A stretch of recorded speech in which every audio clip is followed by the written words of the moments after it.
construction project could be changing its plans, and a program helps people struggling with mental health, and one victim urges tougher hate crime laws after a recent incident. This is Inside the Newsroom, and I'm your host, Maddie Paul. Inside the Newsroom, we bring you the trending stories of the KELOLAND area, and my favorite part is we bring in our newsroom staff members to talk about these stories that you see every day on our newscasts and online at KELOLAND.com. You heard a little tease about what's going to be going on today on Inside the Newsroom, but let's start off with one of our trending stories for the day. After a man was arrested late Friday night for destruction of property and disturbing the peace, the victim is now calling for a revision to South Dakota's hate crime law. And here looking into that was our digital reporter, Michael Dorn, who took a look into what the incident was and everything leading up with this hate crime law.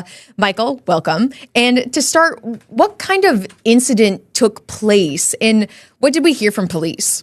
Yeah, so this all comes from an incident on Friday night here in the Mechanic Park area where a 43-year-old was arrested here for destruction of property as well as disturbing the peace. He had no charges filed against him as of now. But going into this, that's what he was arrested for here. He was taken away by police. Police said they could hear him yelling derogatory remarks of some kind to the homeowners there. So that's kind of where this is all coming from. And has police seen incidents like this before in South Dakota? And do they believe it was a hate crime? Because the victim is calling it a hate crime, right? Yeah. So what's important is an important distinction to make here as of now. So according to South Dakota codified law, this does not meet the classifications as a hate crime. Hate crimes, according to that law, only are against discrimination based on race, ethnicity, religion, or history. There's nothing to suggest sexual orientation can be used as something as a hate crime in South Dakota codified law as of now. So that's an important distinction to make. The victim did take to Facebook shortly after this and did post a little bit about this, basically saying how he was very disappointed with the systems that people are allowed to do this and kind of get away with it.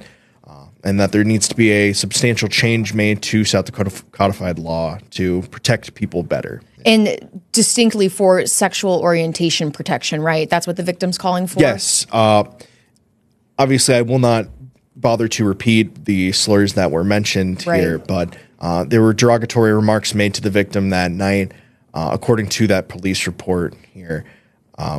So the victim is basically calling for sexual orientation protection under that hate crime statute.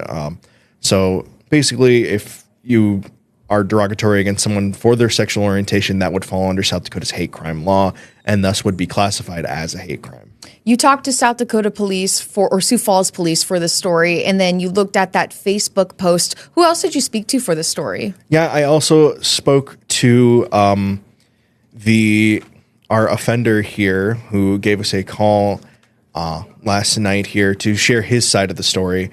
He more or less said that this has nothing to do with sexual orientation, and this is a long-standing dispute between neighbors. He would go on to describe their relationship, saying it was a very adverse relationship that they've had over the past couple of years, saying that they've more or less been trying to get him to move out of the neighborhood, with several complaints to other neighbors and city officials as well. And more or less, he said that police also got some details wrong, mainly regarding the part where they apparently heard him from a block away yelling these derogatory remarks. He said that couldn't have possibly happened. But yeah, I also spoke to a perpetrator of this event here, according to police. And, have you covered a story that kind of goes into speculation about hate crime law before? And what's something that you think you've learned after publishing a story like this? I haven't had a whole lot of history with South Dakota hate crime law here. I've covered some different similar topics, I would say. Nothing as related to it as this, So this is kind of my first foray into this directly. But I think it's definitely an interesting topic to look into for sure. because obviously what is and what isn't a hate crime is always going to be at the forefront of people's minds with stuff like this. And describing that accurately and appropriately, I think is really at the key of this. And I think that's just a really interesting part of trying to find what is true and what's not about this stuff. Yeah, that's a great point. Is there anything you hope viewers take away or really understand about your story, Michael? The main thing I hope is that people just have a better understanding of South Dakota hate crime law now. Because I think that was a very interesting thing that I didn't even know about. Right. About our system. So I think that's the main thing I want, is just people to understand that system better. Right. Michael, thank you so much for joining me here at the Digital Desk with those details. And everyone stick around. Up next, we're looking at a program that helps people struggling with mental health. Stay with us. Inside the Newsroom, we'll be back after the break.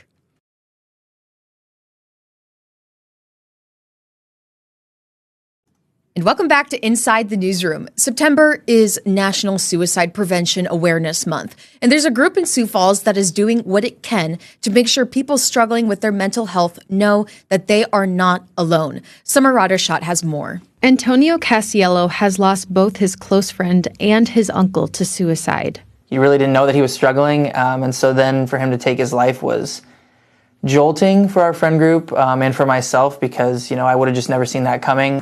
Because of Antonio's loss, he joined Reach In's Caring Companions, a group of people that reach out to those in mental health care. We go to Avera Behavioral Health in either the adult, senior, children, or adolescent units, and we spend an hour either doing arts and crafts, playing games, or just having conversation with people who may not otherwise have a visitor come. We go through a full training day so that you know what to expect while you're on the units, and really set you at ease that we're just going in to be that companion with them and really work with them just so that they have an activity to do during visiting hours, even if they don't have a visitor. Like Casiello, other people in the Caring Companions group have also lost a loved one to suicide.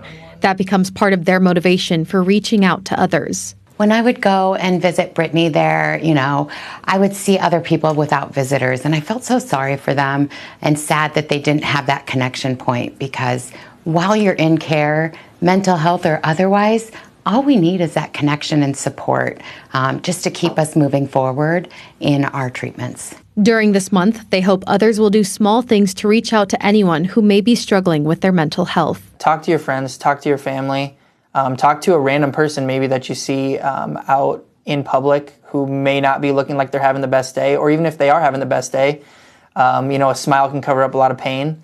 And so just talking to people and engaging and having tough conversations is really important. And Summer Roddershot joins us now at the Digital Desk to talk more about this important story. Summer, you start this story off by sharing Antonio's own personal experience with dealing with the loss of suicide from his friend and then in his family. In your opinion, how did your interview with Antonio kind of help you shape the entirety of the story? Yeah, so anytime that because I've done a lot of coverage on different stories on mental health, I think it's important for people to understand that the people we're talking to and the people in these stories know what they're talking about because they've been through it.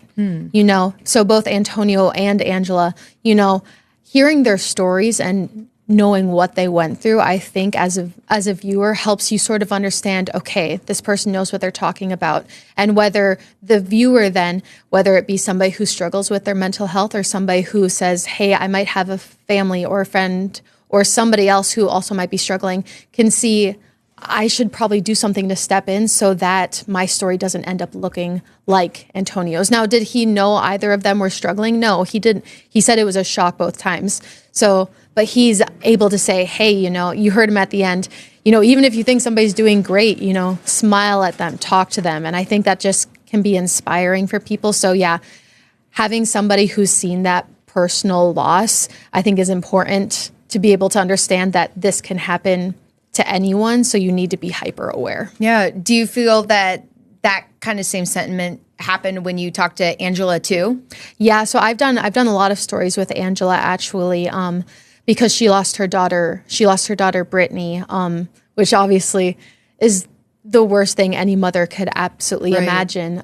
So yeah, talking to her pretty similar. She's done a lot in town. She's the Fight Like a Ninja, so she has this hockey tournament because her daughter was a huge hockey player. But just talking about, sports and mental health. And so she also does a lot of things, but yeah, showing her story. But then also we wanted to bring in somebody that we don't talk to as often and know, okay, we talked to Angela and it happened with her daughter. It happens to a lot of other people too. So as you talked to both of them then, one that you've done stories with pretty consistently and another kind of offering a whole new perspective, is there anything that you've kind of learned after publishing this story?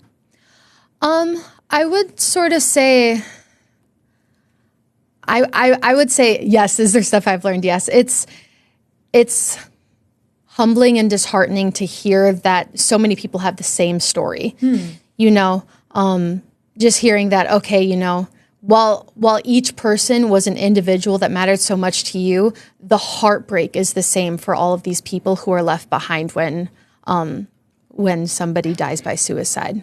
And is that program that they're offering open to anyone? Yeah, so absolutely anybody can volunteer. And just like a little bit more into that, but they go volunteers, it just has to be like an hour a month. So it's not that long. You can go to, a senior floor, a kids floor, adolescent floor. Like there's different ages. So, if you're like, oh, I wouldn't do good with kids, and you just have to talk with them. They give you different activities if you want to do different activities with them. I heard like sometimes they play cards, sometimes they just talk with kids. A lot of the time they do arts and crafts.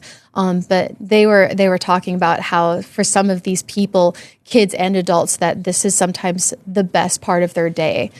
When these people come in there, that sometimes they're like, this is the happiest we've seen them their entire stay at Avera Behavioral Health. Wow. And that is just really important. Is there anything else that you'd like viewers to know about this story, Summer?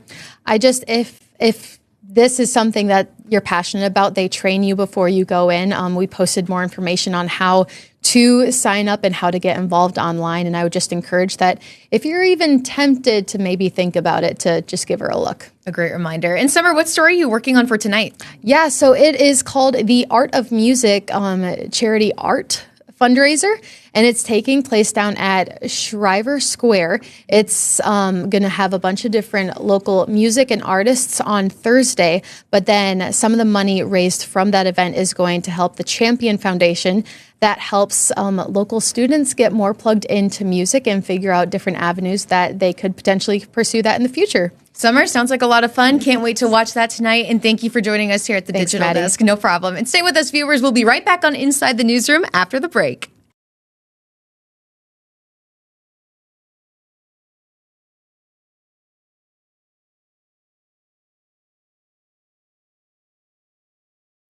And welcome back to Inside the Newsroom. We're ending on a weather-related note with Scott Munt. Are you busy working on your computer? Come on. Nope. Not me. Good. Well, maybe you should, because we're talking about weather just a little bit. And, there was something that came in this morning that I thought was super interesting. And this is from our YouShare site, where our viewers can submit photos and videos to us and we can talk about it or react to it. And this was the photo that was sent in this morning. This is from Raina, and she said that the description of this is looking west on Highway 18 by Turkey Ridge. And another description that she added was just about the cloud formation. So, Scott, what can you tell us about this? When did this come in? This came in this morning around 9:07, it looks like. I'm not sure if this photo was taken in the morning. I would assume so, just by the way that it was sent right away. But I think she's interested in the cloud formation, Scott. Is there anything you can tell us about this photo? Well, I mean, just from the looks of it, that could be a shelf cloud type of a development, which are associated with thunderstorms. And what you typically get with that are strong winds. Strong thunderstorm winds. And I know we had thunderstorms in central South Dakota this morning. Oh, okay. Near the Winter area. Is that where Turkey Ridge is? Okay. Are you familiar where that is? Turkey Ridge, west of Sioux Falls, I think southwest of Sioux Falls. Looking on a map right now to try to... Yeah, I remember driving through that area. Okay. Oh, yeah, you're right. It is southwest of Sioux Falls, Yeah. So we had some thunderstorms try to come in from that way during the morning. A lot of them weakened as they did. But we were watching a couple of the live cams this morning, too, and we'd be able to pick up on, some of the tree branches swaying back and forth due to some gusty winds because of those thunderstorms. And you said this is a shelf cloud? Shelf cloud, yep, looks like it. So how do you find, the characteristics of a shelf cloud? See, it's a little... hard to point out if this was taken in the morning, just because you just have a dark color and a light color together. I'm just going to zoom in a little bit on the zoom cloud. in a little bit. Does that help a bit more? Yeah, I mean, usually you do see when we had those thunderstorms go through Sioux Falls during our softball game. You remember that video? Yeah, that showed a really good picture of a shelf cloud moving through. So yeah, I'm kind of questioning this one myself, but I know we had some thunderstorms in south central South Dakota, and some of those may have had some gusty winds with them too. Right, and that's just not going to go away for a little bit, right, Scott? Well, we have warm temperatures. We have a chance to hit 90 today in Sioux Falls. Yep. And, your type of weather. I know, right? I'm smiling. But what happens with your hair when you get the high heat? Oh, it goes like this. Okay, it does like that. So we'll continue with, somewhat high humidity, not that bad. Okay. But we'll watch for showers, thunderstorms, not during the day, but I think at night, toward daybreak tomorrow, we could have a couple of scattered storms in eastern and southeastern KELOLAND. Better chance for more widespread rain in western South Dakota today, and even lasting into tomorrow. If they continue with rain and the clouds in western South Dakota, they may have highs only in the 60s for Rapid City. That's tomorrow. Okay. Scott, here's a question for you. When it comes to thunderstorms, do you like watching them more during the day, or do you like them to happen at night? If you had to choose. That's a good question. If I had to choose, I would say obviously you could see more structure during the day. Okay. Okay. And is that something you want to see? Or are you more like, I would probably like to see it, because I know when we were watching those storms, I mean, here's an example from this morning. We were watching those thunderstorms on our live cams, and we'll get a couple of lightning strikes with them. And as it illuminate the sky, you can say, oh, there's the rain shaft. So it does have, some heavy rain with it. Might be able to pick out maybe some cloud structure with it too at night. But, during the day, you could see all that stuff, and you'll be able to pick up on a shelf cloud better. There you go. You got to circle around, don't you? Okay, so you would prefer the daytime then for thunderstorms. I like falling asleep to a storm, even a thunderstorm. But have your storm tracker app handy. There you go. In case it becomes severe, right? My notifications on. You. Exactly. That's what happens. But you shared that photo that we shared from Raina is really important, because it's always fun to react to different photos that we get from our viewers. So I wanted to share just for our viewers right now that there is a way that they can submit photos and videos to us. If you go to YouShare on our website, there's this section called About, and if you go down on it, you can see YouShare. This page will pop up. See it, shoot it, share it. That's what we like to say. Right here, you literally just upload your photos and videos and just give us a little bit of information about what you're sending and who you are, if we can use it. And then you just agree that we can use the content or the photos and videos that you submit for our newscasts or for shows like this on KELOLAND Plus. And then we can start reacting to them and seeing if you have questions about what kind of cloud formation you're seeing, or if you have severe weather in your area and you wanted to share any photos like hail or pools of rain. Scott, I know you like to look at stuff like that, right? Pools of rain, like the pools of sweat you had over the weekend? I'm going to have more pools of sweat today, I'll tell you that. That's a terrible term. Well, what else would you say? I mean, it's going to be 90 degrees. Just sweating. Just sweating. Pools of sweat. It's the best description in my head. How about that? Now, on that YouShare, can you just drag your photo from your desktop into that? Yeah, you can. You can. Okay. That makes it a lot easier, too. Just as easy as that. Or if you are a person who likes to find the file yourself in any of your folders and select OK or anything like that, you can do that too. It's really quite easy to use, which is why I'm a big advocate for YouShare, and I highly recommend it for anybody. Plus, I love being reactive to different, Scott, you know this. You know how reactive I can get. Yeah. And so it's just fun when we can make it a tie to everything that our viewers are sending to us, which is why I love YouShare. So again, check that out on KELOLAND.com. It's on our About section, and you just search for YouShare, and you'll find it right there. It's so easy to use. Just a couple of information. Just hit that check mark that we can use it, submit your photos and videos, and we'll react to it happily. Happily, right? And you know what? We'll, pretty soon, it'll happen sooner or later, we'll get some snow pictures, I knew you were just about to say that. You talk about more of that on Whether or Not Today, don't you? I do.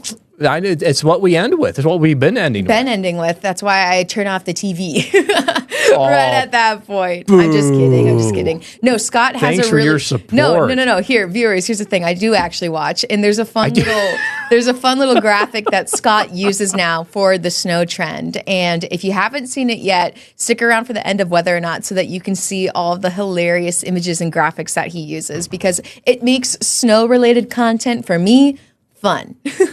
Good. Because I don't know if I'd say it's usually quite fun just because I don't like snow, but you make it interesting, Scott. And if I can, something else that I'm doing, instead of just putting up this graphic, if you've seen it before, it goes out 45 days, and it's just a bar graphic that says, this certain model is suggesting that, we could have a couple of flakes of snow or some measurable snow. Mm-hmm. Except now I'm breaking it up to say, okay, how many models are saying October 10th? We'll see snow by October 10th. Okay. What about the 20th? What about October 30th? So I'm breaking it down into those time segments, and then we'll see as we do go through time if the trend is going up or if the trend is going down. Okay. What's it looking like right now? As far as the possibility to see snow sometime in October. Or is that trend up or down is what I mean? Well, I just started it today. Oh, so it literally so that's why I wanted to break it down so I could start. I had to have a starting point.